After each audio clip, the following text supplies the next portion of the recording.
மதுரையில் வருகின்ற 21ஆம் தேதி தாவேகா மாநில மாநாடு நடைபெறும் நிலையில் ட்ரோன் மூலம் மருந்து தண்ணீர் வழங்குவதற்கான சோதனை நடைபெற்றது. விவரங்களோடு இணைகிறார் நம்முடைய செய்தியாளர் சிவகுமார். விவரங்களை பதிவு செய்யுங்கள். நிச்சயமாக அபிநயா, அதாவது மதுரை பாரபத்தியில் வரும் வியாழக்கிழமை தமிழக வெற்றி கழகத்தின் 2வது மாநில மாநாடு அக்கட்சியின் தலைவர் விஜய் தலைமையில் நடைபெற உள்ளது.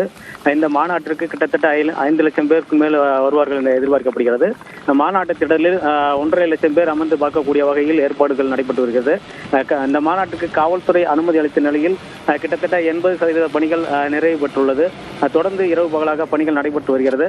இந்த நிலையில் மாநாட்டிற்கு வரக்கூடிய தொண்டர்களுக்கு யாருக்காவது உடல்நிலை சரியில்லாமலோ அல்லது ஏதாவது காயம் ஏற்பட்டாலோ மருத்துவ உதவிக்காக 500 மருத்துவர்கள் தயார் நிலையில் இருப்பார்கள் என தெரிவிக்கப்பட்டுள்ளது.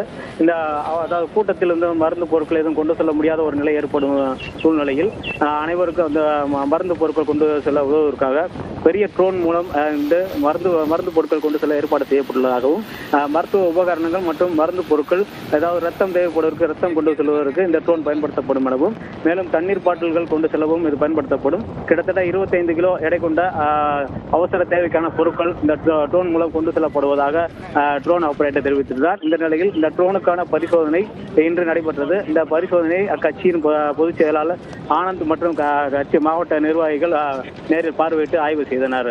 அபிநயா, விரிவான விவரங்களுக்கு நன்றி சிவகுமார்.